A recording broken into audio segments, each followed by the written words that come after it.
Hello everyone, I am Barun from Only English. Today we will read the third poem from the book Rainbow of Class 12th Bihar Board. जो आज poem पढ़ने वाले हैं इसका नाम क्या है? Now the leaves are falling fast. ये जो पोएम है now the leaves are falling fast, इसको किसने लिखा है? W.H. ऑडेन ने. W.H. ऑडेन एक ब्रिटिश अमेरिकन पोइट थे. अब ब्रिटिश अमेरिकन पोइट क्यों थे? तो इनका जन्म इंग्लैंड में, लेकिन बाकी सारा काम, आधे से जो ज़्यादा काम था वो अमेरिका में था. इनका जन्म 21 फरवरी 1907 को हुआ था और इनका जो डेथ है वो 29 सितंबर 1973 को हुआ था. काफ़ी फेमस पोइट रहे हैं.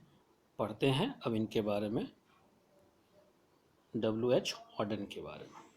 जो पहला लाइन है कहता है, व्हाट सेड हॉट ऑडेन. ये इनका पूरा नाम है कि वाटसन Hugh Auden, who won the Pulitzer prize in 1948 for his collection the age of anxiety. वैसे ये एज ऑफ एंजाइटी अमेरिका में जब वो थे तब लिखा था. आपको पुलित्जर प्राइज़ के बारे में पता ना हो तो बता देते हैं. पुलित्जर प्राइज़ अमेरिका के द्वारा दिया जाता है, यानी कि अमेरिकन, यहाँ पे अमेरिका में मिलता है. ये खास करके आपको जर्नलिज़म या लिटरेचर में कोई अच्छा काम करता है, काफ़ी बड़ा प्राइज़ माना जाता है उसको. किसी को पुलित्जर प्राइज़ किसी चीज़ के लिए मिलता है तो जो आपको इन्वेस्टिगेटिंग जर्नलिज़म होता है उन सब चीज़ों के लिए ये दिया जाता है. ठीक.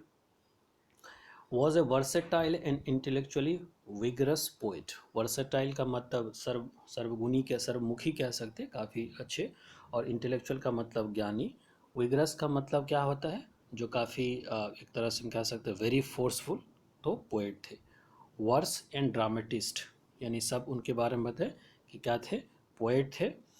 उसके बाद verse, dramatist, critics, translator, editor, ये सब सारे थे वो. Poetry to him was a serious game. Poetry उनके लिए एक सीरियस गेम था. Which should deepen people's self awareness but it should be in no case directly affect the man's political or religious choice. यानी ये जो poetry था उनके लिए एक सीरियस गेम था.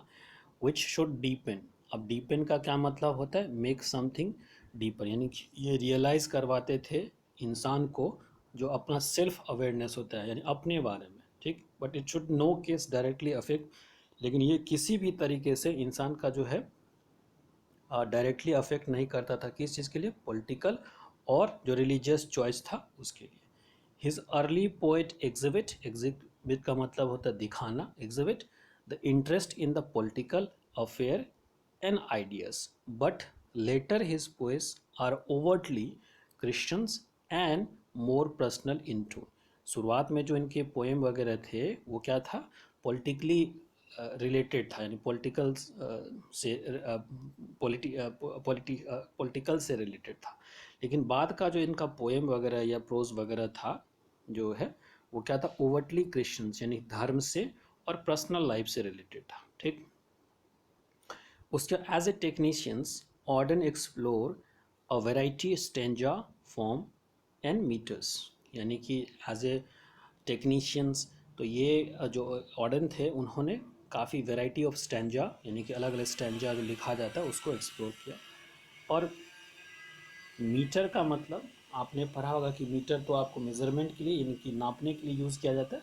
लेकिन यहाँ मीटर का मतलब रिदम होता है. यानी वो पहले आपने शुरुआत वाले भी जो आपका पोएम था, सबसे पहला जो पोएम हमने पढ़ा था उसमें भी मीटर वर्ड का चर्चा था कि sweetest love I do not go.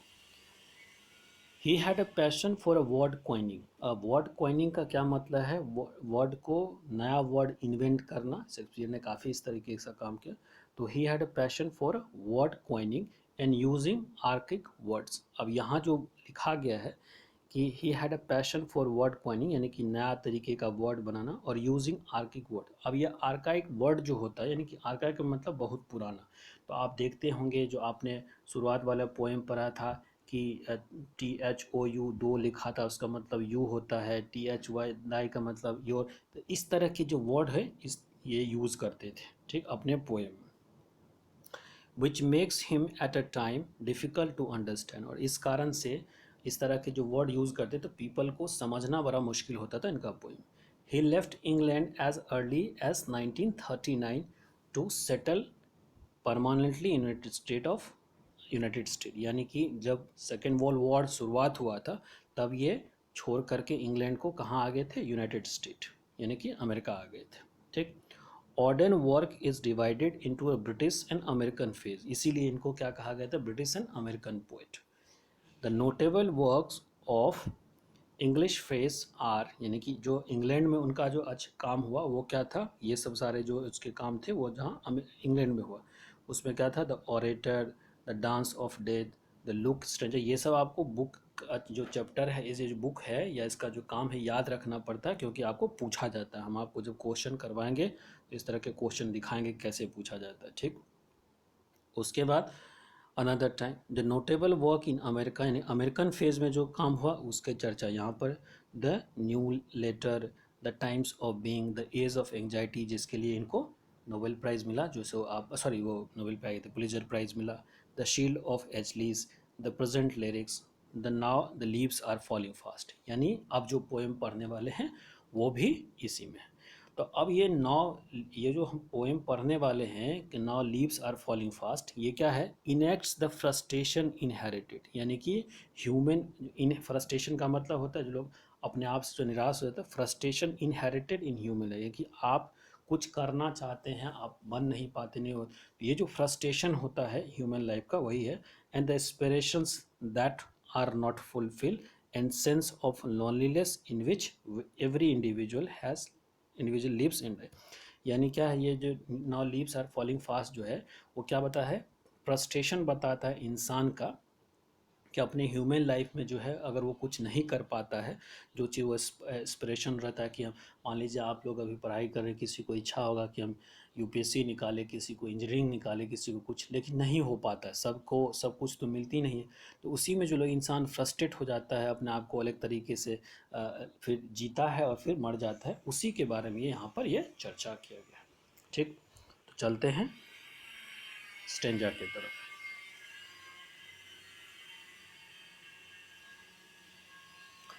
अब पहला लाइन है ये, या जो पहला लाइन है उसको थोड़ा ध्यान से देखना है।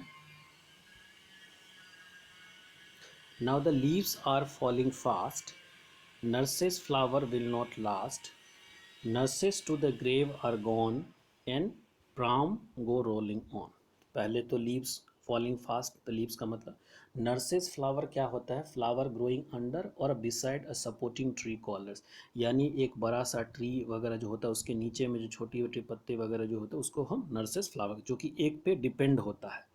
तो अब कह रहा है कि अब ये दोनों, एक चीज़ और को हमने आपको बताया था कि वैसे आपके कि पहला लाइन से दूसरा लाइन कि now leaves are falling fast, जो है पत्तियां जो है एक तरह से बता रहा है कि now leaves are falling fast. तो ये जो लीव्स होता है कब गिरता है, ट्री से कब गिरता है, जब ऑटम का सीज़न होता है।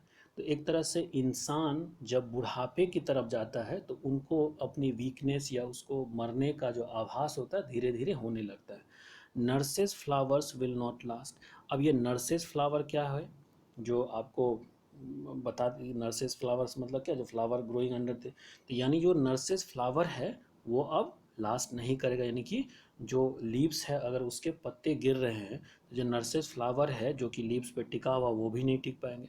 Nurses to the grave are gone, अब ये जो नर्सेस की बात कर रहा है ये नर्स को थोड़ा सा ध्यान दें, and the Gram go rolling on, तो यहाँ जो नर्स है ये किसकी काज करें, यहाँ एक तरह से बच्चे की बात की गई है, क्योंकि प्राम का मतलब होता है, प्राम का मतलब कि जिसमें कि आप बच्चों को छोटा सा होता है ना कि एक फोर व्हीलर व्हील टाइप से होता है जिसमें बच्चे को हम कैरी करते हैं, इस तरह से बना होता है इस तरीके से, फिर उसको हम खींचते हैं बच्चे को इसमें बैठा, तो यही इसको हम प्रैम कहते हैं। तो nurses to the grave are gone, grave का मतलब कब्र हुआ, तो नर्स, ये जो नर्सेज है वो कहाँ चले गए, ग्रेव की तरफ। तो ये नर्स क्या करती थी, बच्चे का देखभाल करती थी। And the Gram go rolling on. तो एक तरह से ये बताने की कोशिश करें कि जीवन का एक विपरार्थक जो सेंटेंस की बात की गई है कि पहले कह रहा है कि इंसान जो है यहाँ पर no leaves are falling fast nurses flower will not, यानी कि एक तरह से जो इंसान है एक तरह से वृक्ष से पत्ते झड़ रहे हैं, और जो नर्सेस फ्लावर है जो एक दूसरे पर डिपेंड है एक वृक्ष पे, वो अब सर्वाइव नहीं कर रहा।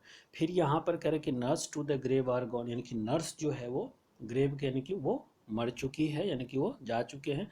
And the Gram go rolling, लेकिन बच्चे जो है उसकी जीवन जो है वो चले जा रहे हैं। तो एक कहते हैं ना कि लाइफ मस्ट गो ऑन, यानी कि एक के चले जाने से दूसरा नहीं रुकता है।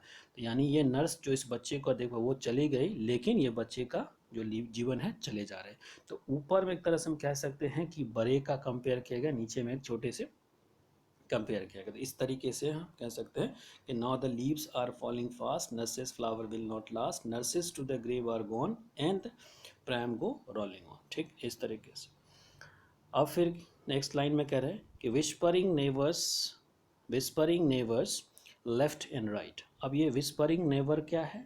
विस्परिंग नेवर का एजेंट और मैसेंजर ऑफ डेथ। तो यानी कि हम जिसको कहते हैं ना यम आया है, यमलोक से यम लेने के लिए आया है, तो इसको एक तरह से हम कहते हैं यमदूत कह सकते हैं कि विस्परिंग नेवर्स लेफ्ट एंड राइट, यानी कि चारों तरफ। तो जैसे जीवन में अगर हमें मृत्यु की आभास हो जाती है तो हमें डर लगने लगता है। तो यही बात यहाँ कहने की कोशिश करें कि whispering neighbours left and right, यानी कि विस्परिंग नेबर हमारे चारों तरफ है, यानी कि जो यम है हमारे चारों तरफ है। Plug us from the real delight, plug का मतलब तोड़ना होता है, लेकिन यहाँ प्लग का मतलब क्या है? डिटैच या टेक अवे, यानी जो आप खुश रहते हैं, अगर आपको मरने का डर नहीं होता तो you enjoy your life peacefully और in a way that you don't feel anything.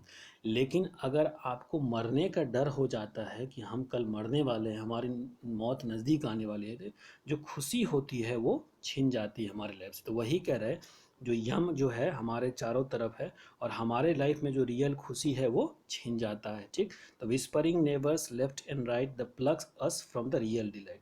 And फिर ये एक ही लाइन है, and active hands must freeze lonely on the separate knees, यानी जब आप दुखी हो जाते हैं तो हाथ को अपने ऐसे करके, एक होता है ना कि अगर आपको फियर होता है किसी चीज़ का तो आपका हाथ जो है काम करना बंद कर देता है, डर के मारे। कहता है ना कि हमारा डर के मारे सब कुछ, हमारा माइंड जो है हमारा बॉडी जो है वो कम फ्रीज हो गया। तो इसी तरीके से जो आपका एक्टिव हैंड होता है, एक्टिव हैंड मतलब या you are active person, that means your mind is, लेकिन यहाँ पर के एक्टिव हैंड्स मस्ट फ्रीज, वो मस्ट फ्रीज होता है lonely on the separate knees, यानी कि आप जब बैठे रहते हैं आपके जो नीज होते हैं उस पर एक तरह से ये हाथ जो है आपका शांत हो चुका है। क्यों?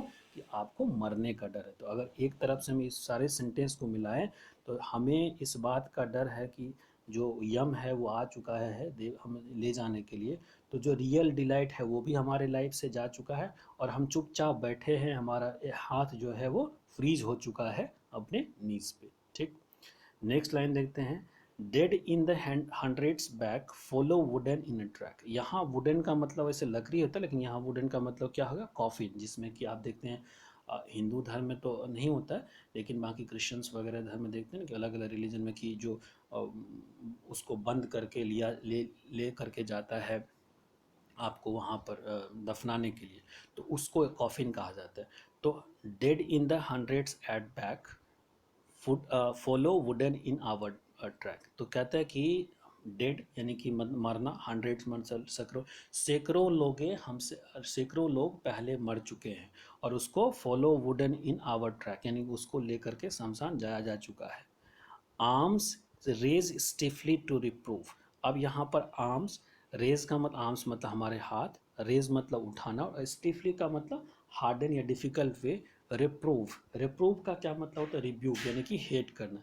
इन ए फॉल्स एटीट्यूड ऑफ लव, तो यानी जो इंसान मर चुका है जिसको कि उधर लिए जा रहा है शमशान की तरफ या ग्रेव की तरफ, वो क्या कर रहा है? आर्म्स रेज स्टिफली टू, यानी कि उसका जो हाथ है वो उठा करके रिप्रूव कर रहा है हम लोगों को, यानी कि हम लोगों से हेट कर रहा है, एक तरह से ये बताने की कोशिश कर रहे हैं in a false attitude of love. यानी कि होता है ना कि आप कोई मरता है तो उसके पीछे पीछे हम शमशान की तरफ तो जाते हैं, ये बताने के लिए कि हम आपके साथ हैं, लेकिन वो फॉल्स एटीट्यूड होता है कि हम उसे प्यार करें ना करें, लेकिन उस जब कोई मर जाता है तो उसके साथ साथ शमशान जाते हैं, तो उसी को कहते हैं फॉल्स एटीट्यूड ऑफ लव, यानी एक दिखावा कि हम आपसे प्यार करते हैं।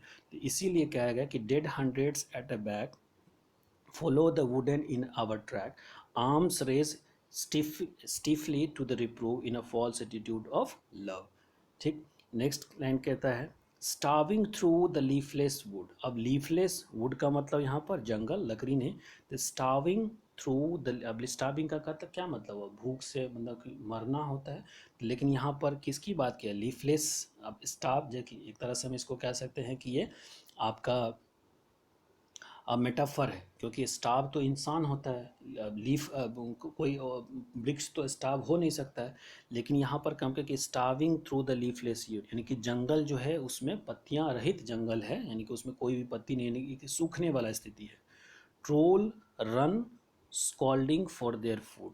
अब स्कॉल यहाँ पर ट्रोल का क्या मतलब है, स्कैंडिनेवियन मैथोलॉजी के अकॉर्डिंग ट्रोल जो होता है क्रिएचर होता है। आजकल आप देखते हो ना कि फेसबुक या व्हाट्सएप पर किसी को कोई ट्रोल कर देता है, तो एक तरह से ट्रोल का मतलब राक्षस भी कहा जाता है।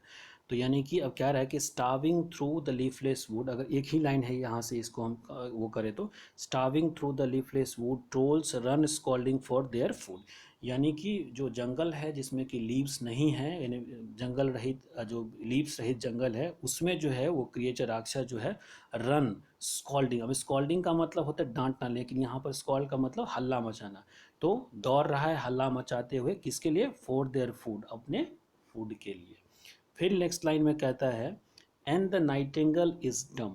नाइटिंगल क्या होता है, चिड़िया जो आपको बोलते हैं, तो an nightingale is dumb, and the angel यहाँ लिख दिया है, लेकिन एंजल होना चाहिए, एंजल क्या होता है, गॉड के दूत होते हैं। And the nightingale is dumb and the angel will not come, यानी जो ये जंगल है वो लीफलेस है, उसमें राक्षस दौड़, यानी कि दो एक बात कह रहा है कि जब राक्षस कहीं पे जाएगा तो वहाँ पर नाइटिंगल कहीं पर बोल पाएगा, यानी कि राक्षस जो है हल्ला मचाते हुए अपने फूड के लिए उस जंगल में दौड़ रहा है, और जो नाइटिंगल है उस, चूँकि नाइटिंगल जहाँ पर हरियाली होगी, जहाँ पर सब कुछ अच्छा होगा वहाँ पर ना वो बोलेंगे, इसीलिए यहाँ पर नाइटिंगल जो है डम है, और जो एंजल है, यानी कि एंजल क्या होता है, देवदूत जो हमको मदद करने आता है इस तरह से, वो जो है वो नहीं आने वाला है।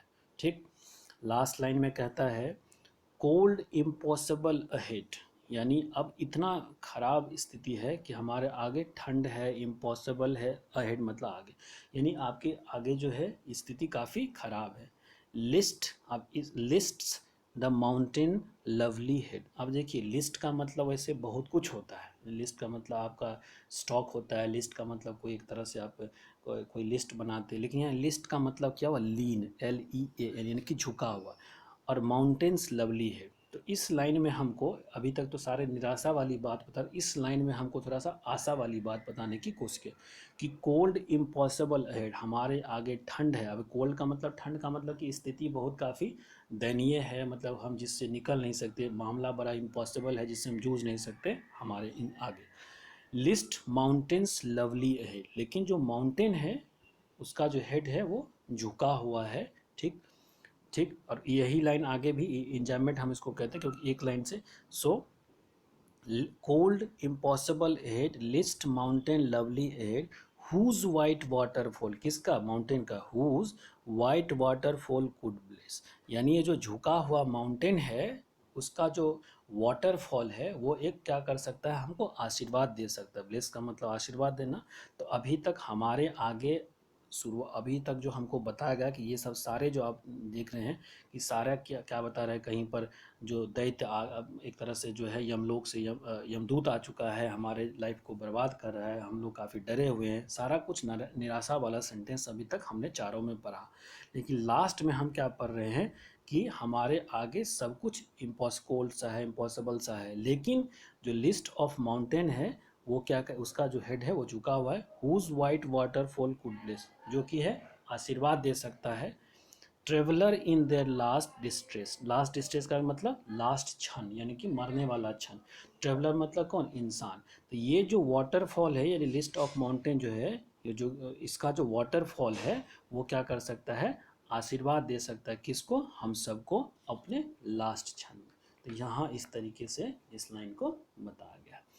ठीक, तो इसी तरीके से ये पोएम हमारा ख़त्म होता है। हम इसके क्वेश्चन आंसर भी करवाएंगे। अभी तक जो 2018 या 19 में जो क्वेश्चन पूछा गया है हम उसको आपको बताएंगे कैसे क्वेश्चन इसमें आता है। उसका एक दिन क्वेश्चन का भी हम वीडियो बनाएंगे। और अभी हमें क्वेश्चन लाए नहीं हैं, तो इस वजह से बीच में, नहीं तो हम बीच में भी बताएंगे इस क्वेश्चन को कैसे पूछा जाता है। ठीक, तो ये पोएम हमारा ख़त्म होता है। मिलते हैं नेक्स्ट पोएम के साथ। अगर हमारा वीडियो आपको पसंद आता है तो आप इसको लाइक करें, सब्सक्राइब करें और शेयर भी करें।